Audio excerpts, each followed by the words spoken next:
Hello friends, कैसे हैं आप सब। आज हम लोग प्राचीन भारत का इतिहास पढ़ेंगे जो एनसीईआरटी से लिया गया है। एनसीईआरटी का एक तरह से सार हम लोग पढ़ेंगे प्राचीन इतिहास का, भारत का। इतिहास का पिता किसे कहा जाता है? तो इतिहास का पिता हेरोडोटस को कहा जाता है। प्राचीन भारत के इतिहास से संबंधित प्रथम वास्तविक पुस्तक किसे माना गया है? तो प्रथम वास्तविक पुस्तक राजतरंगिणी को माना गया है। उत्कीर्ण चिन्ह वाले प्राचीनतम सिक्के क्या कहलाते हैं? उत्कीर्ण चिन्ह वाले प्राचीनतम सिक्के आहत सिक्के कहलाते हैं, जिसे पंच मार्क्ड कॉइन्स भी बोलते हैं। सिक्कों के अध्ययन को मुद्रा शास्त्र कहा जाता है, न्यूमिस्मैटिक्स कहा जाता है। भारत में प्राग ऐतिहासिक खोज प्रारंभ करने का श्रेय किसे दिया जाता है? डॉक्टर प्राइमरोज को दिया जाता है। भारतीय प्राग ऐतिहासिक अध्ययन से संबंधित प्री हिस्टोरिक इंडिया किसकी कृति है? स्टुअर्ट पिगट की कृति है। चीनी यात्रियों ने अपनी यात्रा वृत्तांतों में भारत के लिए किस शब्द का प्रयोग किया है? तो इंतु शब्द का प्रयोग किया है। उत्कीर्ण लेखों के अध्ययन को क्या कहा जाता है? तो अभिलेख शास्त्र कहा जाता है, एपिग्राफी कहा जाता है। लिपियों के विकास के अध्ययन को पुरालिपि विद्या कहा जाता है। सर्वप्रथम भारतवर्ष नाम का उल्लेख किस अभिलेख से प्राप्त हुआ था? हाथी गुफा अभिलेख से प्राप्त हुआ था। प्राचीन भारत का सर्वप्रथम सुनियोजित इतिहास किसने तैयार किया? V.A. स्मिथ ने तैयार किया। अब यहाँ पर देखिए, इतिहास को 3 भागों में बांटा गया है, प्राग ऐतिहासिक, आदि ऐतिहासिक और ऐतिहासिक। प्राग ऐतिहासिक जो है उस टाइम मानव की उत्पत्ति से लगभग 3000 ईसा वर्ष पूर्व तक की बात है। इसमें पुरातात्विक साक्ष्य अध्ययन का एकमात्र स्रोत, क्योंकि लिखित साक्ष्य उपलब्ध नहीं थे, कोई स्रोत नहीं था क्योंकि लिखित साक्ष्य उपलब्ध थे ही नहीं। फिर आदि ऐतिहासिक काल में हम लोग कहाँ से कब तक की बात करते हैं? तो 3000 ईसा पूर्व से 600 ईसा पूर्व तक की बात करते हैं। इसमें लिखित साक्ष्य उपलब्ध थे किंतु अपठनीय थे, जिसे पढ़ा नहीं जा सकता था। फिर ऐतिहासिक काल आया जो 600 ईसा पूर्व से आगे का काल है, उसे पुरातात्विक एवं साहित्यिक दोनों प्रकार के साक्ष्य उस टाइम उपलब्ध थे। चलिए अब आगे पढ़ते हैं। प्राचीन भारतीय इतिहास को जानने के लिए किन स्रोतों का प्रयोग किया गया? तो धार्मिक ग्रंथ का प्रयोग किया गया, ऐतिहासिक ग्रंथ का प्रयोग किया गया, पुरातात्विक साक्ष्य तथा विदेशी विवरण का प्रयोग किया गया। ब्राह्मी लिपि को सर्वप्रथम किस विद्वान ने पढ़ा था? तो जेम्स प्रिंसप ने पढ़ा था। और कब पढ़ा था? 1837 ईस्वी में पढ़ा था। भारत के प्राचीनतम ग्रंथ वेदों का संकलनकर्ता किसे माना जाता है? तो महर्षि कृष्ण द्वैपायन वेदव्यास को वेदों का संकलनकर्ता माना जाता है। पौराणिक मान्यता के अनुसार भारत के प्राचीनतम राजा कौन थे? वैवस्वत मनु थे। ठीक है। वायु पुराण में किस वंश का उल्लेख है? तो गुप्त वंश का उल्लेख है वायु पुराण में। कौटिल्य के राजशास्त्र से किस वंश के इतिहास की जानकारी मिलती है? तो मौर्य वंश के इतिहास की जानकारी मिलती है। फिर आते हैं हम लोग, जैन धर्म का प्रारंभिक इतिहास किस ग्रंथ से प्राप्त होता है? तो कल्पसूत्र से हम लोग को जैन धर्म का प्रारंभिक इतिहास पता चलता है। अब यहाँ पर कहा गया है कि भारतीय पुरातत्व सर्वेक्षण आर्कियोलॉजिकल सर्वे ऑफ इंडिया किस मंत्रालय के अंतर्गत आता है? तो संस्कृति मंत्रालय के अंतर्गत यह आता है। ठीक है। फिर यहाँ पर है, देखिए एक डब्बा यहाँ पर है, कौन सा अभिलेख किस शासनकाल के तहत था? तो हाथी गुफा अभिलेख जो था कलिंग नरेश खारवाल के शासनकाल के टाइम था, ये छिप गया है पेज नंबर लिखने के कारण। फिर ऐहोल अभिलेख जो था वो पुलकेशिन द्वितीय के शासनकाल में था।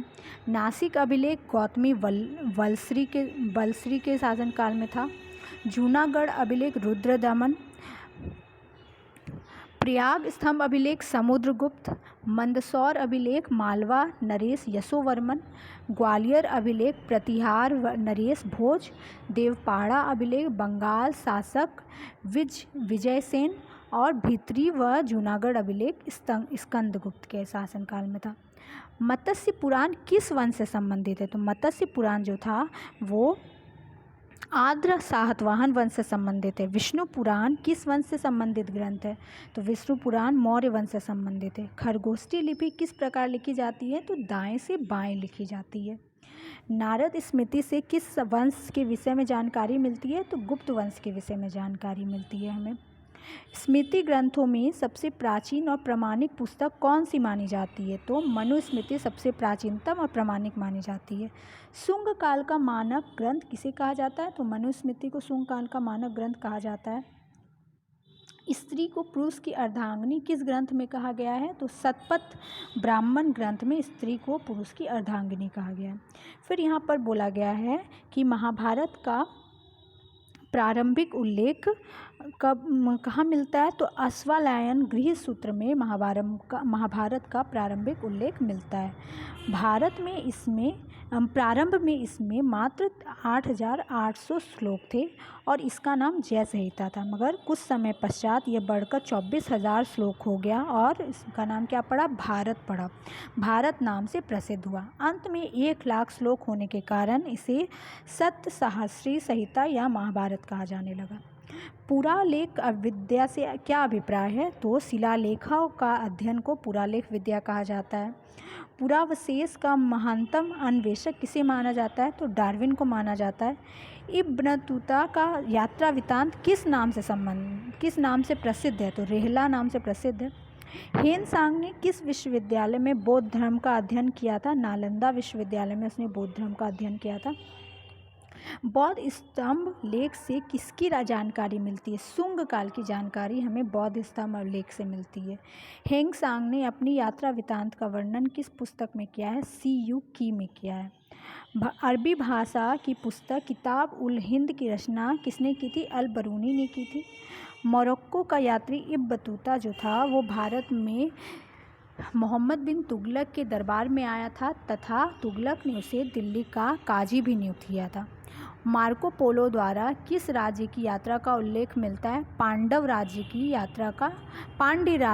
यात्रा का उल्लेख मिलता है। पतंजलि के महाभाष्य से किस वंश के इतिहास का पता चलता है? तो शुंग काल के इतिहास का पता हम लोग को पतंजलि के महाभाष्य से चलता है। फिर यहाँ पर दिया गया है कुछ लेखक और वो उनका शासनकाल, व उनकी रचनाएं तथा वो किसके शासनकाल में आए थे। तो फायान जो है वो कब आया था? 399 से 414 ईस्वी में आया था और उसने क्या रचना की? भारत दशा का विवरण किया। और वह प्रथम चीनी यात्री था जो चंद्रगुप्त द्वितीय विक्रमादित्य के शासनकाल में भारत आया।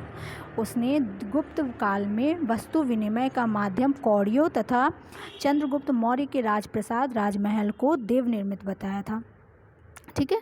फिर नेक्स्ट था हेनसांग जो था 629 ईस्वी से 645 ईस्वी में भारत आया था और उसने सीयू की, जिसे पाश्चात्य संसार का लेख कहा जाता है, और वो हेनसांग सम्राट हर्षवर्धन के समय भारत आया था तथा इसने हर्ष को शिलादित्य की उपाधि से विभूषित किया और इसे यात्रियों का राजकुमार, शाक्य मुनि, नीति का पंडित इत्यादि नामों से सुशोभित किया गया।